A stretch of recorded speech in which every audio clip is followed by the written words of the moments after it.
Hay un antiguo proverbio egipcio que dice, todo le teme al tiempo, pero el tiempo le teme a las pirámides. Es la última de las 7 maravillas del mundo antiguo que queda en pie, y todavía son las construcciones humanas más grandes sobre la Tierra, si es que realmente fueron construidas por humanos. Nadie sabe siquiera de dónde proviene la palabra pirámide. La palabra no tiene raíces en ningún lenguaje sobre la Tierra. Hemos estado en la Luna, pero las pirámides continúan siendo un enigma escondido en un eterno misterio.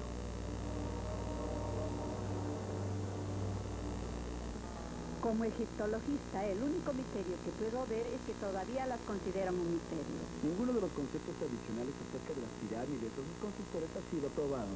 Son tumbas monumentales construidas para los faraones. Ningún rey u otro cuerpo momificado ha sido alguna vez encontrado en la Gran Pirámide. Todo lo demás acerca de esta antigua maravilla permanece como un misterio para los pensadores tradicionales, lo cual nos lleva a creer que hay involucrado una fuerza superior cuyo propósito era mucho más significativo que enterrar a un faraón. Esta es una vieja y candente controversia.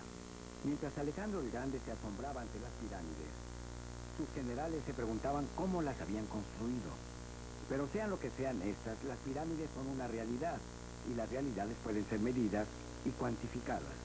Desde las torres de observación de los astrólogos babilonios hasta los laboratorios astrofísicos de hoy, muchos científicos han concordado en que la Gran Pirámide de Keops pudo haber sido construida con la casi tecnología de la Edad de Piedra en el año 2900 a.C. Sin embargo, ahí está, con una altura de 42 pisos, cubriendo un área de 10 campos de fútbol, una casi sólida masa de 2.500.000 bloques de piedra complejamente ensamblados, pesando desde 2,5 a 10 toneladas.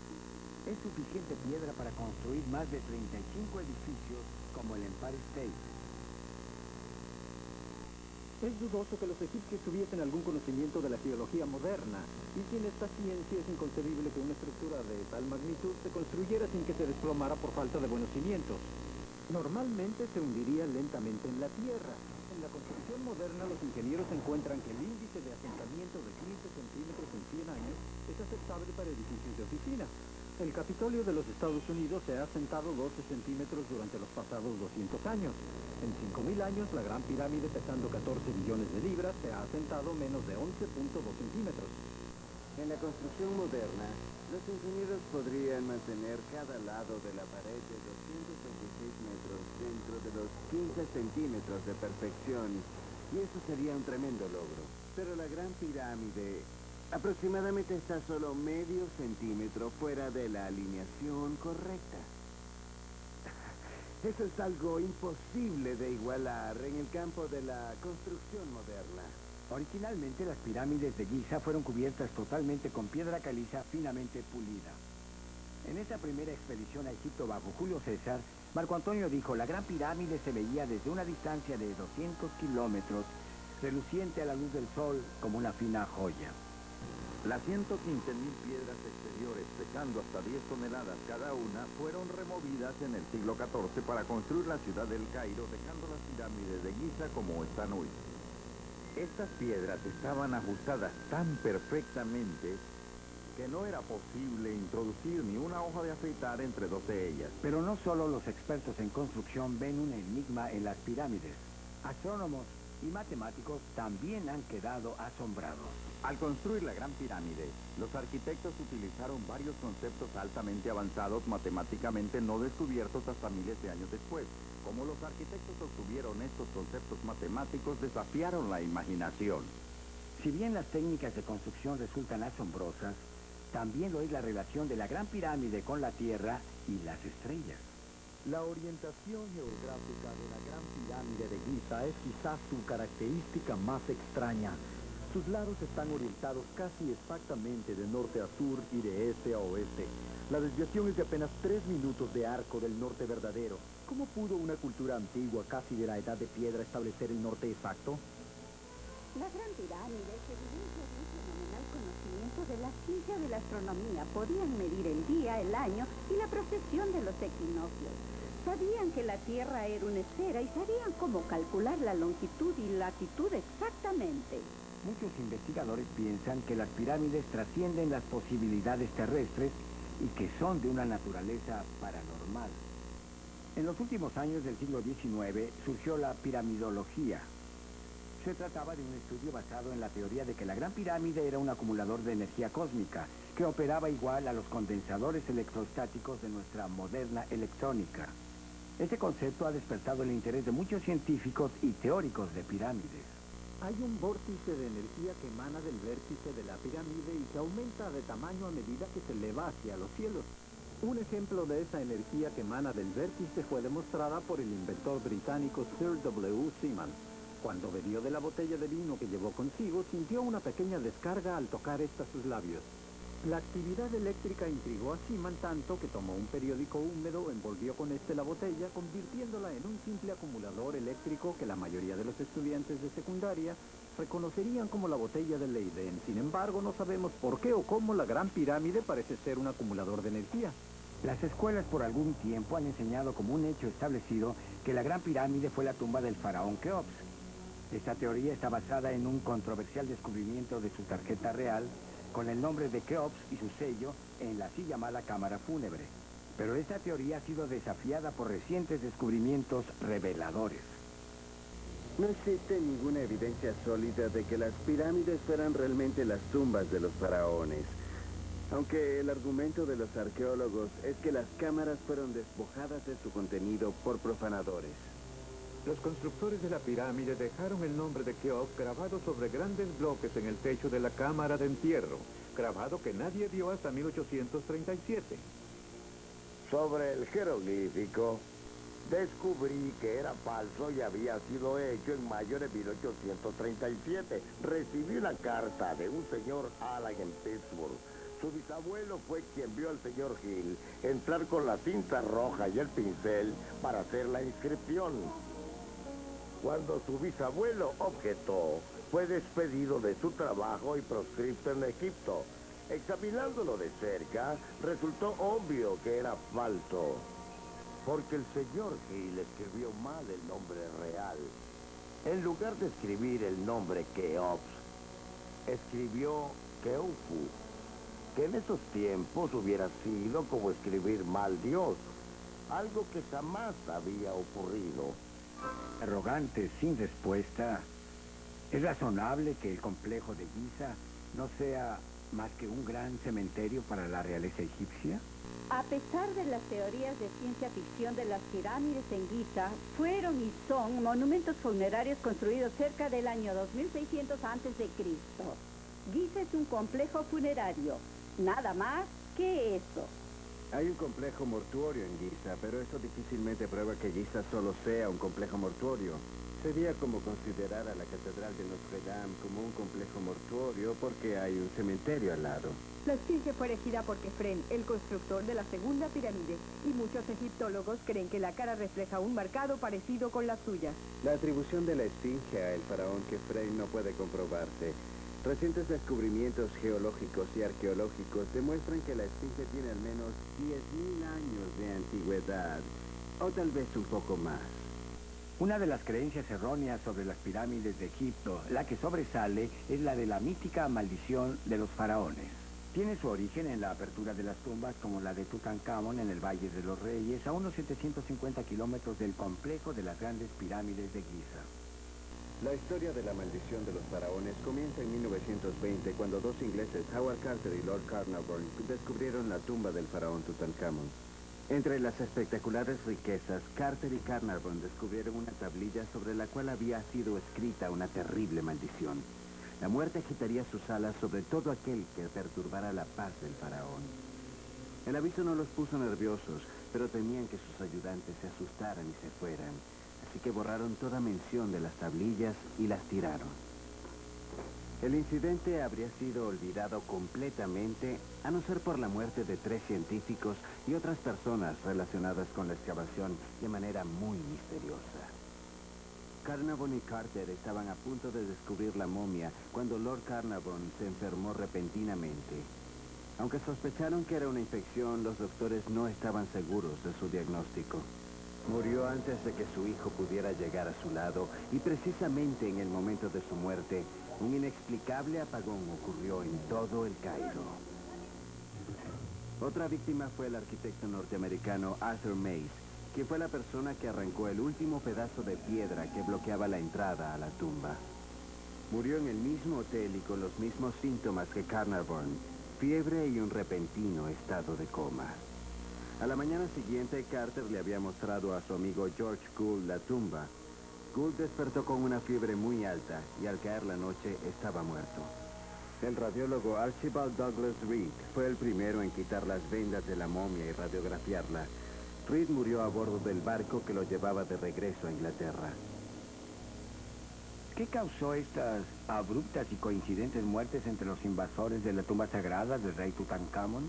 ¿Pudieron haber sido causadas por inhalación de una bacteria o virus?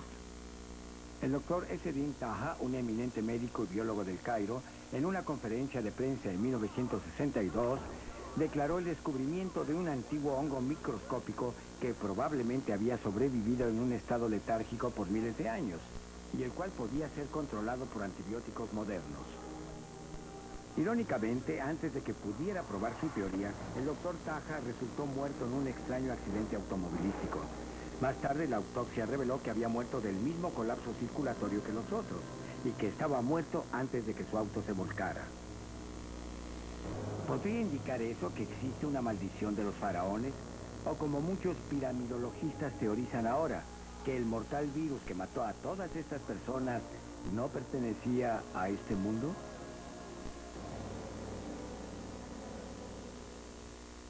Cuanto más aprendemos acerca del complejo de Giza, más inseguros estamos de las teorías convencionales que explican los misterios de las estructuras de esta gran pirámide.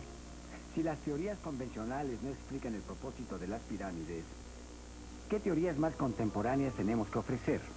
En 1813, el astrónomo Richard Proctor descubrió de antiguos registros que la Gran Pirámide había sido usada como un instrumento de astronomía. Las pirámides son esencialmente cristalinas en estructura, por lo tanto son muy receptivas de las ondas energéticas como el radio o microondas cósmicas. La Gran Pirámide de Giza, con sus 5 bloques de granito sobre la cámara del faraón, constituye lo que los antiguos egipcios llamaban piedra espiritual, y pudo ser un receptor de transmisiones de un punto distante del universo que aún desconocemos. Basándose en evidencia provista por textos sumerios, parece que las pirámides de Giza fueron construidas como faros por los extraterrestres, como parte del corredor de aterrizaje que terminaba en el puerto espacial del desierto del Sinaí. Hay numerosas teorías acerca del propósito de la Gran Pirámide de Giza, abarcando desde lo absurdo hasta lo ingenioso. Pero lo que es claramente desconocido es cómo fueron construidas en este mundo. El historiador griego Heródoto visitó Giza en el siglo V a.C. Escribió que los egipcios de esa época le dijeron que un equipo de miles de hombres que se reemplazaba cada 3 meses trabajaron 20 años para construir la Gran Pirámide. Construir la Gran Pirámide en 20 años, como alegan los arqueólogos, implicaría poner una de esas gigantescas piedras cada 3 minutos y medio, las 24 horas del día. Eso requeriría una tecnología que no tenemos en la actualidad. Es difícil justificar la premisa de que la Gran Pirámide fue construida con primitivas herramientas de cobre y piedra. Estas personas no tenían conocimiento de la rueda como medio de transporte, ni equipos modernos de topografía, tornos, grúas o aparejos de polea. Cientos de bloques que pesan 30 toneladas están en lo alto de esta gran pirámide. Los únicos sistemas mecánicos que tenían eran la palanca, el rodillo y el plano inclinado.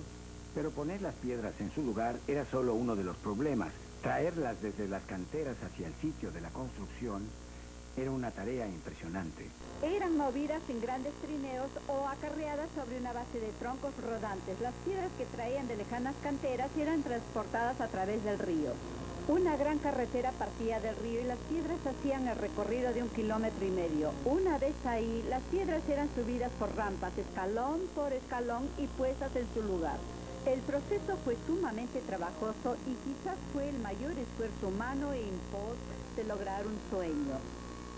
Existe una creencia general, promovida por Hollywood, de que cientos de miles de esclavos fueron utilizados para construir las pirámides. Eso no es cierto.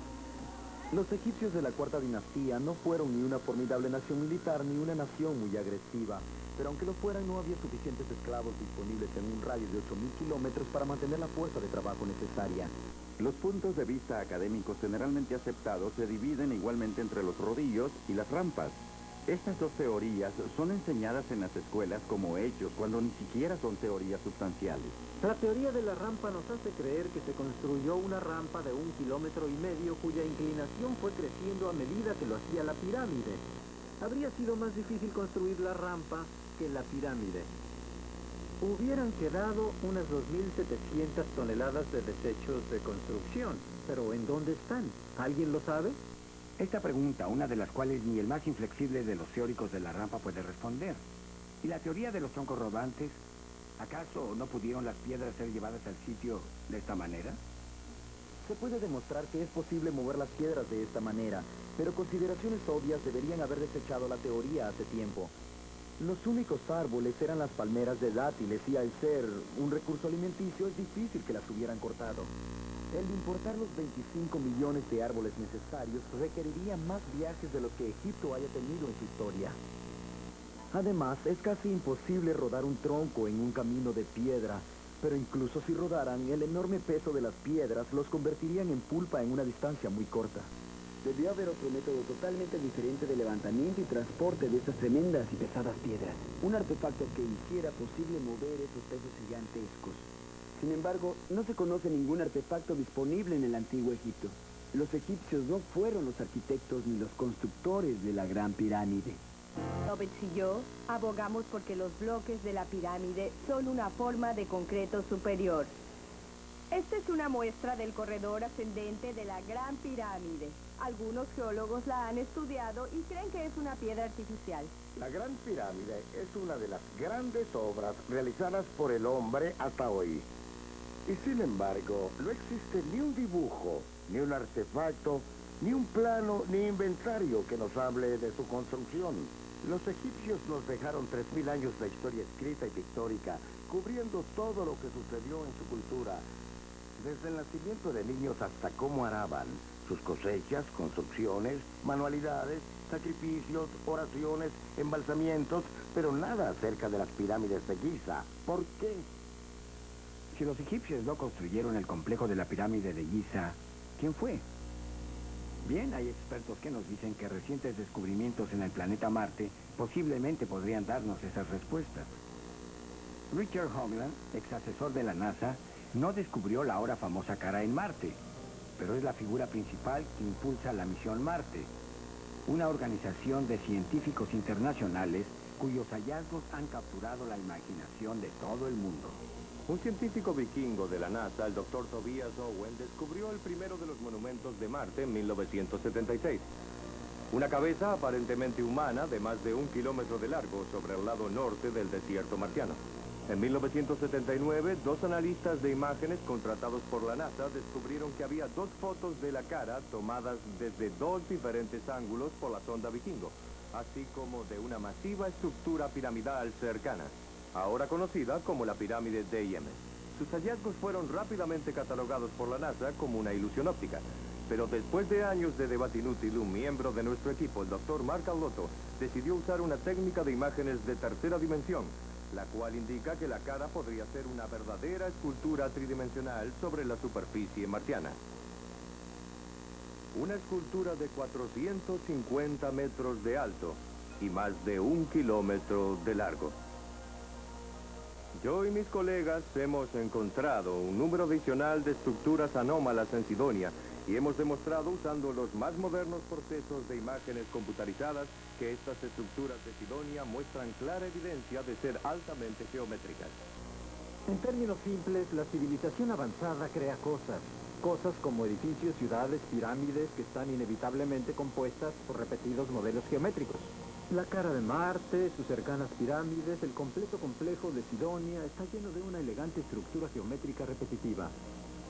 Las relaciones matemáticas fundamentales comunicadas por las estructuras de Sidonia están ahora misteriosamente repetidas en el complejo de Giza aquí en la Tierra, incluyendo el mismo emplazamiento de la Esfinge.